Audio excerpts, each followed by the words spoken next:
चलिए बच्चों, आज हम लोग कक्षा 12 में हिंदी में जो कहानी खंड है उसका अध्ययन थोड़ा सा करते हैं। आपको जो पहली कहानी हिंदी की है खून का रिश्ता, वह विज्ञान वर्ग के विद्यार्थियों को नहीं पढ़ना है। दूसरा अध्याय जो आपका कहानी वाले में यह है पंचलाइट। फणीश्वर नाथ रेणु ने जो लिखा है पंचलाइट, इसका अध्ययन हमें करना है। सबसे पहले हम जान लेते हैं कहानी कहते किसे हैं। कहानी कहते किसे हैं? कहानी गद्य की क्या है? एक विधा है। गद्य की एक विधा है कहानी। जैसे गद्य की विधा में आपके नाटक हुए, एकांकी हुए, यात्रा वृत्त हुए, भेंट वार्ता या साक्षात्कार हुए, ये सब गद्य की विधा है। ठीक वैसे ही कहानी भी क्या है? गद्य की एक विधा है। अगर इसकी परिभाषा की चर्चा हम करें तो कहानी वह साहित्यिक गद्य विधा है।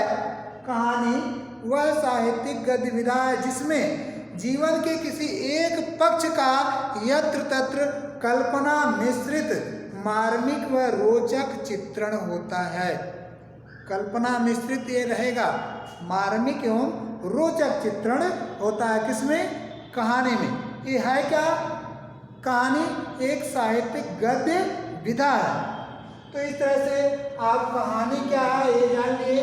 कहानी में मुख्य रूप से तत्व कितने होते हैं? तो कहानी के मुख्य तत्व 6 होते हैं। कुछ लोगों ने 8 भी माना है, लेकिन मुख्य होते कितने हैं? 6 होते हैं। कथानक, पात्र एवं चरित्र चित्रण, कथोपकथन, देश काल या इसी को हम वातावरण कहते हैं, भाषा शैली और उद्देश्य। ये आपके 6 तत्व कहानी के होते हैं। ये होना उसमें आवश्यक है। किसी न किसी उद्देश्य से वो कहानी लिखी होती है। वहाँ का वातावरण क्या होता है, उस भाषा शैली, ये सारी चीज़ें हमको ध्यान में देना होगा, ध्यान में रखना होगा। तो वर्णन उस स्थान का है। एक गांव है, उस गांव में कई टोले बटे हुए हैं। मुख्य रूप से 8 टोले बटे हुए हैं और हर टोलों की अलग अलग पंचायत लगती है। हर टोले की अलग अलग पंचायत लगती है। उन्हीं टोलों में से एक टोला है जो वास्तव में अभी बहुत मतलब होशियार नहीं है, अभी कुछ तरह से इस तरह से एकदम गंवार टाइप के लोग हैं। ऐसे टोले का नाम है महतो टोला। क्या है? महतो टोली। और अन्य भी टोले उसमें, यानी कुल 8 टोले हैं। इसमें ब्राह्मण टोली है, राजपूत टोली है।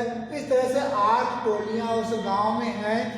सबकी अलग अलग पंचायतें हैं, अलग अलग लोगों की बैठकें लगते हैं। तो महतो टोली की बात फणीश्वर नाथ रेणु ने शुरू किया।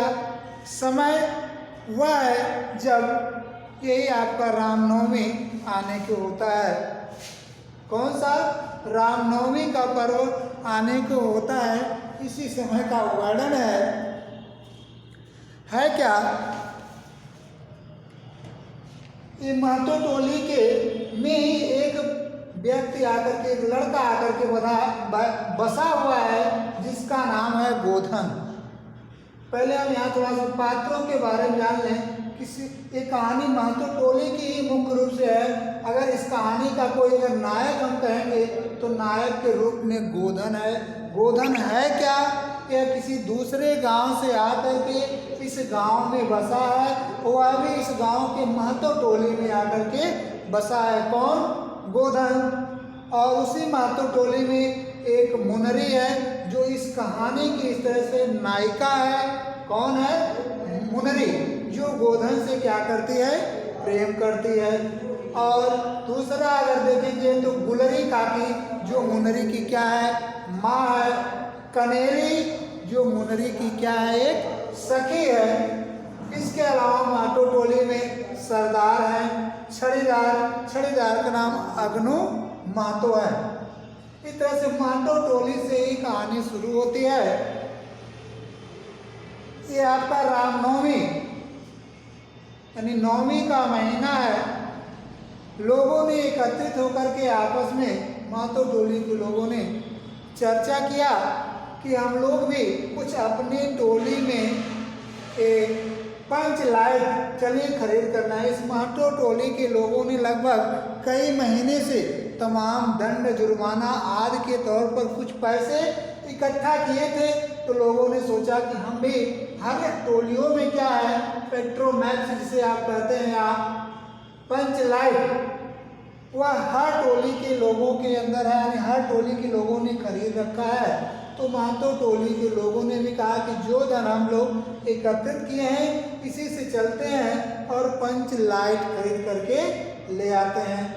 बात बन जाती है और लोग जाते हैं दुकान से पंच लाइट खरीद करके ले आते हैं। दुकान पर कौन कौन से लोग जाते हैं? सरदार जाता है, छड़ीदार जाते हैं, साथ साथ और भी उस महतो टोली के कुछ लोग जाते हैं और दुकानदार से पेट्रोमैक्स जिसे कहते हैं, यानी पेट्रोमैक्स होता क्या है, इसी को पंच लाइट कहा गया है। यानी गांव में जो पहले मिट्टी के तेल भर करके उसमें पंप लगा करके जो गैस जलाया जाता था, यानी लालटेन कहिए या गैस जलाया जाता था पहले बारात वारात में, उसी का प्रयोग किया जाता था जब ये जनरेटर की व्यवस्था हमारे यहाँ नहीं थी इस समय में। तो वही है, केरोसिन तेल या मिट्टी के तेल से जलने वाला, इसमें पंप के हवा लगा करके उसको जलाया जाता था, मिंटल आदि लगता था उसमें। तो उसी को खरीदने के लिए ये महतो टोली के लोग सरदार की अगुवाई में छड़ीदार के साथ जाते हैं और वहाँ अन्य लोग भी महतो टोली के कुछ लोग साथ साथ जाते हैं। तो यहीं से कहानी की शुरुआत होती है। पंच लाइट खरीदने जाते हैं लोग। इस बार रामनवमी के मेले में लोग पंच लाइट खरीदने के लिए गांव के सब मिलाकर 8 पंचायतें हैं और प्रत्येक की जात की अलग अलग सभा पट्टी चलती है, अर्थात हर जाति के लोग अलग अलग आपस में मिलजुल करके रहते हैं। उनका एक सभा पट्टी अर्थात एक बैठका होता है, वहीं लोग एकत्रित होकर के आपस में वार्तालाप भी करते हैं। ठीक वैसे महतो टोली भी है। हुआ क्या, सभी पंचायतों के लोगों में, सभी पंचायतों में क्या है, जाजिम है, दरी है, शतरंजी है और पेट्रोमैक्स यानी जिसे पंच लाइट कहते हैं, यह भी हर पंचायतों में मौजूद है। बशर्ते महतो टोले में अभी ये चीज़ नहीं है, जिसे गांव वाले क्या कहते हैं, पंच लाइट कहते हैं। अब पंच लाइट को खरीदने के बाद पंचों ने मेले से ही तय कर लिया कि 10 रुपये जो बच गए हैं इसमें क्या करते हैं, उस रामनवमी के मेले में जाते हैं। तो पंच लाइट कुछ पैसा था, पंच लाइट लोगों ने खरीदा, लेकिन कुछ जो 10 रुपया लोगों के पास बच गया तो उससे कुछ पूजा के सामान भी लोगों ने खरीद लिया। हुआ क्या, अब उस पूजा को सामान को खरीद करके पंच लाइट सरदार ने छड़ीदार के सर पर रखवा दिया और छड़ीदार जो अगनू काका है वह पंच लाइट को लेकर के इस महतो टोली में आते हैं। तब तक होता क्या, अभी इस टोली में वो पहुँचे ही नहीं हैं, तब तक उधर आगे पहले ही इस टोली के पहले ही ब्राह्मण टोली पड़ती थी। उस ब्राह्मण टोली के एक पंडित जी थे, पंडित जी नहीं एक ब्राह्मण जी थे जिसका नाम था फुटंगी झा। क्या नाम था, फुटंगी झा। उसने कह दिया, क्या महतो कितने की लालटेन खरीदी है। अब यह बात सरदार को बहुत बुरी लगी। क्यों बुरी लगी कि सरदार उस पंच लाइट को जो फुटंगी झा ने लालटेन कह दिया वह बात उनको अच्छी नहीं लगी। इस तरह से सरदार उनके ऊपर थोड़ा सा अंदर ही अंदर मन ही मन से थोड़ा गुस्सा होते हैं, लेकिन फिर भी आगे बढ़ते हैं और आपस में कुछ गुनगुनाते हुए आगे बढ़ते हैं। क्या है, मेले से सभी पंच ने दिन दहाड़े ही क्या किया, गांव लौटे। क्या लेकर के, पंच लाइट लेकर के गांव लौटे। आगे आगे पंचायत का छड़ीदार डिब्बा माथे पर लेकर और उनके पीछे सरदार, दीवान जी और अन्य भी महतो टोली के जो लोग पंच थे वो भी साथ साथ आ रहे थे। गांव के बाहर ही ब्राह्मण टोली के एक फुटंगे झा ने टोक दिया। महतो टोली में ये लोग पहुँचे नहीं थे, तभी ब्राह्मण टोली का एक व्यक्ति फुटंगी झा वह टोक दिया। कहा क्या, कितने में लालटेन खरीद हुआ महतो, बताओ कितने रुपए का आपने लालटेन खरीद कर लिया।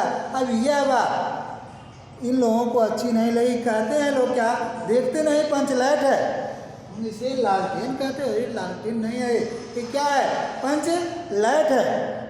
आगे लोग कहते हैं ब्राह्मण टोली के लोग ऐसे ही बात करते हैं, अपने घर की ढिबरी को भी बिजली बत्ती कहेंगे और दूसरे के पंचलाइट को लालटेन है। दूसरे के वस्तु का महत्व ये लोग नहीं करते हैं ब्राह्मण टोली के लोग। ऐसा इस टोली के लोग मन ही मन कर रहे हैं। टोले भर के लोग जमा हो गए, यानी आ जाते हैं लोग लेकर के टोली में, और सारे टोले भर के लोग वहाँ आ जाते हैं। माटो टोली के लोग सब, उसमें बूढ़े जवान औरतें सब कुछ वहाँ दूर दूर से ज्यों ही सुने कि आ गया क्या पंचलाइट, तुरंत सारे लोग दौड़ते हुए आ जाते हैं। अब टोले की कीर्तन मंडली भी आ गई। सब लोग प्रसन्नता से, खुशी से पंचलाइट की चारों तरफ घेर लेते हैं। और क्या होता है, सूरज डूबने को 1 घंटा पहले ही टोले भर के लोग सरदार के दरवाजे पर आकर खड़े हो जाते हैं।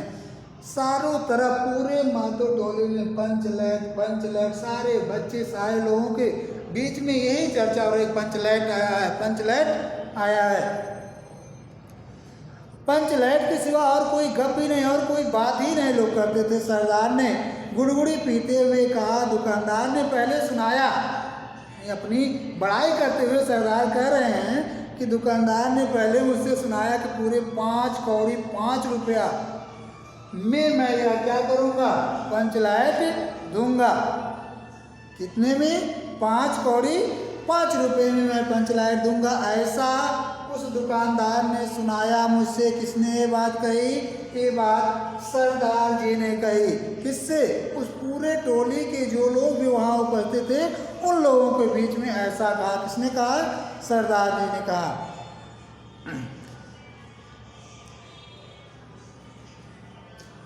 मैंने कहा कि दुकानदार साहब ये मत समझिए कि हम लोग एकदम देहाती हैं, बहुत बहुत पंचलाइट देखा है। इसके बाद दुकानदार मेरा मुंह देखने लगा, बोला लगता है आप जात के सरदार हैं। ठीक है, जब आप सरदार होकर के खुद पंचलाइट खरीदने आए हैं तो जाइए, पूरे 5 कौड़ी में आपको दे रहा हूँ। क्या कर रहा हूँ, तो जो 5 कौड़ी 5 रुपये हमने कहा, ये 5 रुपये मैं छोड़ देता हूँ। क्यों छोड़ देता हूँ कि जब आप सरदार होकर के यहाँ दुकान तक चल कर के आए हैं, इसलिए मैं आपके आने के नाते 5 रुपये छोड़ दे रहा हूँ। 5 कौड़ी में मैं आपको एक पंचलाइट दे रहा हूँ। यानी उनके कहने का आशा था कि मेरे जाने से 5 रुपया दुकानदार क्या किया, कम किया, छोड़ देता हूँ। आगे क्या हुआ, दीवान जी आते हैं और वो क्या कहते हैं, अलबत्ता चेहरा पर रखने वाला दुकानदार है। पंचलाइट का बक्सा दुकानदार का नौकर देना नहीं चाहता था। मैंने कहा देखिए दुकानदार साहब, बिना बक्सा पंचलाइट कैसे ले जाएंगे ना, बिना बक्से के मैं पंचलाइट नहीं ले जाऊंगा, कैसे ले जाएंगे। दुकानदार ने नौकर को डांटते हुए कहा, क्यों रे, दीवान जी की आंख के आगे धूल झोंकता है, धूलखेल करता है, दे दो बस। अपनी बड़ाई करते हुए दीवान जी बेचारे बोल पड़े इस तरह से। आगे क्या हुआ, टोले के लोगों ने अपने सरदार और दीवान को श्रद्धा भरी निगाहों से देखा कि अब तक ये पंचलाइट हमारी टोली में नहीं था, अब हमारी टोली में भी पंचलाइट क्या हो गया, आ गया। इसलिए बड़ी श्रद्धा भरी निगाहों से लोगों ने क्या किया, सरदार को देखा। अब सरदार क्या कहते हैं, अपनी बड़ाई इस तरह से कर रहे थे। सरदार हुआ क्या, आगे टोले के लोगों ने सरदार को और दीवान जी को बड़ी श्रद्धा भरी निगाहों से देखा। सरदार ने पूरे औरत मंडली में सुनाया, क्या सुनाया कि रास्ते में ये जो पंचलाइट था है, ये सन्न सन्न कर रहा था। कहाँ जब हम लेकर आ रहे थे तो पूरा सन्न सन्न की आवाज़ से आ रहे थे, लगा गप हाँकने। कौन? छड़ीदार। आगे क्या हुआ?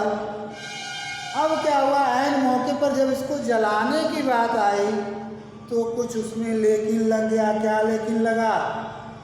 रुदल साहब बनिए ने लेकिन लग गया। रुदल साहब बनिए की दुकान से 3 बोतल किरासन तेल आया। किरासन तेल क्या आया? 3 बोतल किरासन तेल आया। और सवाल पैदा हुआ कि पंचलाइट जलाएगा कौन? शाम हो गई, मिट्टी का तेल खरीद करके आ गया, सारे लोग वहाँ उपस्थित हो गए, परंतु जलाने वाला कोई नहीं है। कौन जलाएगा? ये बात किसी ने अब तक वहाँ सोचा ही नहीं था। चारों तरफ लोग अब तक खुशी खुशी थे, लेकिन चारों तरफ मायूसी छा जाती है। इसको जलाने वाला कोई नहीं है, जिसके कारण अब सरदार भी, छड़ीदार भी, पूरे महतो टोली में क्या होता है? मायूसी छा जाता है। लोग सोचते हैं कि अगर आज क्या पंचलाइट जलेगा नहीं तो फिर हम लोगों की क्या होगी? बहुत बड़ी बेइज्जती होगी। इस तरह से लोग बड़ी परेशानी में पड़ जाते हैं, बड़ी चिंता में पड़ जाते हैं। लेकिन उसी महतो टोली में ही एक बैठी हुई लड़की है जिसका नाम है मुनरी। क्या नाम है? मुनरी। यह मुनरी गोधन से क्या करती थी? बड़ा ही प्रेम करती थी गोधन से। लेकिन ये बात महतो टोली के लोगों को अच्छी नहीं लगी। मुनरी आज जानती है, वास्तव में एक अगर सच्चा प्रेमी है तो अपने दूसरे साथी को अपने मन की हर बात बता देता है। ठीक वही स्थिति यहाँ भी लगभग रही होगी। गोधन और मुनरी एक दूसरे से प्रेम करते थे। मुनरी गोधन की हर चीज़ों के बारे में जानती थी कि गोधन को किस किस चीज़ की जानकारी है। गोधन कभी मुनरी से बताया होगा। आज मुनरी के मन में वह बात पच नहीं रही है कि गोधन भी क्या करता है? इस पंचलाइट को जलाना जानता है। मुनरी के मन में बार बार ये बात आती है कि मैं सरदार से कह दूं कि गोधन पंचलाइट जलाना जानता है, लेकिन कह नहीं पाती है। क्यों कह नहीं पाती है? इसका कारण था कि एक दिन गोधन इस मुनरी के घर के बगल से या मुनरी को देख करके हम तुमसे मोहब्बत करके सनम इस तरह से गाना गा रहा था। तभी मुनरी की माँ गुलरी ने संभवतः देख लिया या कुछ भी हुआ होगा, जिसको यह चीज़ गोधन का गुलरी को अच्छा नहीं लगा कि यह मुनरी को देख करके जो सलम सलम का गाना गा रहा है, यह चीज़ मुनरी को देखकर जो सलम सलम का गाना ये गा रहा है गुलरी का, अर्थात मुनरी की माँ को अच्छा नहीं लगा। मुनरी की माँ ने गोधन के खिलाफ इस महतो टोली में आकर के शिकायत की कि ऐसा ये हमारे पुत्री के सामने, हमारी बेटी के सामने ऐसा सनम सनम का गाना गा रहा था, आंखों से इशारा कर करके। अब ये बात महतो टोली के लोगों ने ये नहीं सुना, सरदार को बहुत ही गुस्सा आया और सरदार जी ने इस पर जुर्माना लगा दिया। किस पर जुर्माना लगा दिया? गोधन पर जुर्माना लगा दिया। 10 रुपये का पूरा जुर्माना गोधन पर लगा दिया। लेकिन गोधन क्या था? पढ़ा लिखा लड़का था, होशियार था। वह जुर्माना देने की स्थिति नहीं था, वो जुर्माना नहीं दिया। परिणाम स्वरूप महतो टोली के लोगों ने गोधन का हुक्का पानी बंद कर दिया। उसको किसी एक घर में, उसके झोपड़ी में ही उसको कैद करवा दिया, तुमको बस इस झोपड़ी से मोहल्ले में नहीं निकलना है। अब क्या था, इस बात को मुनरी चूंकि उससे प्रेम करती थी, अंदर ही अंदर ये जान रही थी कि गोधन पंचलाइट को जलाना जानता है, लेकिन बेचारी दिक्कत में थी कि हमसे बात करने के कारण ही गोधन की ये दशा हुई है, उसका हुक्का पानी बंद है, कैसे मैं लोगों के सामने ये बातें कहूँ। करती क्या है, मुनरी की एक जो सखी है कनेली, वह धीरे से कहती है, क्या कहती है? Chico Chico Kaneli, Chico Chico धिक, ऐसा कहती चिनाने, ए कनेली सुन सुन इधर आ। धीरे से उसके कान में, कनेली के कान में मुनरी कहती है, क्या कहती है कि गोधन पंचलैट जलाना या बालना जानता है। कनेली कहती सही जानता है, वो कहे कि हाँ जानता है। अब ये बात लोगों के सामने कनेली ने कह दिया कि गोधन पंचलैट जलाना जानता है। सारे लोग कनेली की तरफ भी देखने लगे और कहे कि हाँ सही जान, लेकिन इसके कारण क्या माफ कर दिया जाए इसको, उसको बुलाया जाए या नहीं बुलाया जाए, ये चर्चा होने लगी। सरदार ने कहा कि जब ये पंचलैट आ गया है, ये कोई जलाएगा नहीं तो इससे तो हम लोगों की वैसे ही बेइज्जती हो जाएगी, पूरे मोहल्ले पूरे गांव में बेइज्जती होगी। जब हम लोगों की इज्जत ही नहीं रहेगी ये जलाने से, तो फिर यह है जो हम लोगों की जो बंदिश है जात की, इसके ऊपर जो लगाई गई है गोधन की, ये ठीक नहीं है। वैसे भी हम लोगों की इज्जत क्या हो रही है, चली जा रही है पंचलैट न जलने के कारण। सरदार ने छड़ीदार अगनू महतो से कहा कि जाइए आप और गोधन को बुला करके ले आइए। छड़ीदार अगनू जाते हैं महतो टोले से, छड़ीदार अगनू जाते हैं और गोधन की झोपड़ी में जाते हैं, लेकिन गोधन आने से मना कर देता है। गोधन कहता है आप महतो टोली यानी आप लोगों के ऊपर हमारा कोई विश्वास नहीं, हम यहाँ से चले, हो सकता है उसमें कुछ कमी हो, पंचलैट में कुछ कमी हो जिसके कारण वो न जले, तो आप लोग हमारे ऊपर आरोप लगा देंगे कि इसने ही कुछ उसको खराब कर दिया। इसलिए अगनू महतो से गोधन कहता है कि मैं पंचलैट जलाने नहीं जाऊंगा। अब अगनू महतो बहुत ही मायूसी भरे चेहरे से यानी मुरझाए हुए चेहरे से आते हैं और सरदार से कहते हैं कि नहीं आएगा गोधन, क्या करने, पंचलैट जलाने गोधन नहीं आएगा। ये बात जब महतो टोली के सारे लोगों ने सुना तो फिर मायूसी छा गई, अब करें तो क्या करें। लेकिन इसी बीच में मुनरी की जो माँ थी गुलरी, जिसके शिकायत करने पर ही आज गोधन का हुक्का पानी बंद हुआ है, वो कहती ठीक है, यदि आप लोग नहीं, आपके बुलाने से आता है गोधन, तो मैं जा रहा हूँ गोधन को बुलाकर ले आऊंगी। जाती है मुनरी की माँ गुलरी, वो जाती है गोधन के पास और गोधन को मना ले आती है। गोधन आता है बड़ा होशियार लड़का, और गोधन पंचलैट को देखता है और पूछता है कि स्प्रीट कहाँ है। स्प्रीट से ही उसको क्या करता, वो जलाता। ये महतो टोली के जो सरदार थे, छड़ीदार थे, दीवान लोग थे, ये सारे लोग पंचलैट तो खरीद करके ले आए, लेकिन उसको जलाने के लिए स्प्रीट आग की व्यवस्था उन्होंने नहीं किया, क्योंकि उसके बारे में उन्हें कुछ पता नहीं था। अब गोधन कहता है कि स्प्रीट कहाँ है, लोग कहते हैं लो अब एक नई समस्या आ गई, अब स्प्रीट कहाँ से लाया जाए। लगता है कि आज पूरा टोला अंधेरे में ही रहेगा, क्योंकि आज पंचलैट के चक्कर में किसी ने अपने घर ढिबली तक भी नहीं जलाए थे। लोग फिर समस्या में पड़ जाते हैं, अब क्या किया जाए। लेकिन गोधन है बड़ा ही होशियार लड़का, वो कहता ठीक है, बिना स्प्रीट के ही हम क्या करेंगे, पंचलैट जलाएंगे। थोड़ा सा गरी का तेल ले आ दीजिए, क्या करिए, गरी का तेल लाइए। अब जो गोधन की प्रेमिका मुनरी है वह तुरंत वहाँ से जाती है और थोड़ा सा गरी का तेल लेकर के आते हैं। पंचलैट को क्या करता है गोधन, उस पूरी सभा में पंचलैट को जला देता है। कौन जला देता है, गोधन जला देता है पंचलैट को। उस पंचलैट के जलने से जो भी महतो टोले के लोग हैं सबका चेहरा दिखाई देने लगता है और सबके चेहरे पर मुस्कुराहट आ जाती है। उसी लैट में अब गोधन ने धीरे से उसका नज़र पड़ती है किसके तरफ, मुनरी की तरफ पड़ती है, और मुनरी की भी नज़र किस पर पड़ती है, गोधन की तरफ पड़ती है।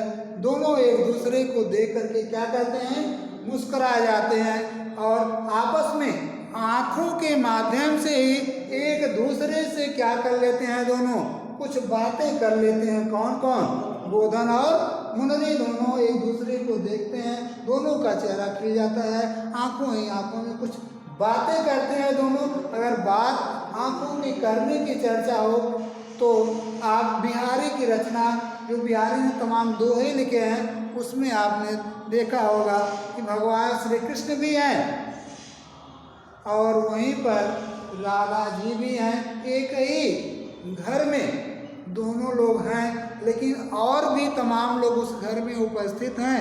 वहाँ भी श्री कृष्ण और राधा यानी एक प्रेमी एक प्रेमिका दोनों एक दूसरे से किस प्रकार आंखों से ही बात कर लेते हैं, इसका वर्णन आप बिहारी के दोहों में देखेंगे। बिहारी ने लिखा है, कहत नटत रीझत खीजत मिलत खिलत लजियात भरे भवन में करत है नैनन हूँ स्वाभात। यानी अगर इसकी चर्चा हम करें तो भगवान श्री कृष्ण जो है उसी भवन में घर में उपस्थित हैं जहाँ पर राधा के अलावा अन्य लोग तमाम लोग हैं, जिसके कारण लोग थोड़ा सा शर्म कर रहे हैं, डर रहे हैं कुछ बातें कहने में। तो आंखों के माध्यम से, आंखों के इशारे से भगवान श्री कृष्ण राधा से कहीं मिलने के बारे में इशारों से ही उनसे बातें करते हैं। परंतु राधा भी बड़ी होशियार हैं, वो भी आंखों के इशारों से ही मिलने से नटक मना कर देती हैं। ये मिलने के लिए कहते हैं कौन? भगवान श्री कृष्ण कहते हैं तो राधा मना कर देती हैं। इस प्रकार जब ये मना कर देती हैं कहत नटक, तो इनके मना करने की जो अदा है, जो उनके मना करने की राधा का आंखों के इशारे से मना करने का जो तरीका है, उस तरीके से भगवान श्री कृष्ण बहुत ही प्रसन्न हो जाते हैं, खुश हो जाते हैं, मुस्कुराने लगते हैं अंदर ही अंदर। अब उनको इस मुस्कुराहट को देखते हुए उनके ऊपर गुस्सा करने लगती हैं। कौन? राधा जी। कहत नटत, श्री कृष्ण ने उनसे कहीं मिलने के लिए कहा राधा से, राधा ने मना कर दिया। उनकी मना करने की अदा पर श्री कृष्ण रीझ गए, अर्थात प्रसन्न हो गए। उनको प्रसन्न देखकर ये गुस्से में आ जाते हैं, थोड़ा सा खींच जाते हैं। कौन? राधा जी। इस प्रकार मिलत, दोनों की आंखें चार हो जाती हैं, यानी राधा श्री कृष्ण को देखते हैं, कृष्ण राधा को देखते हैं, आंखें दोनों की चार हो जाती है।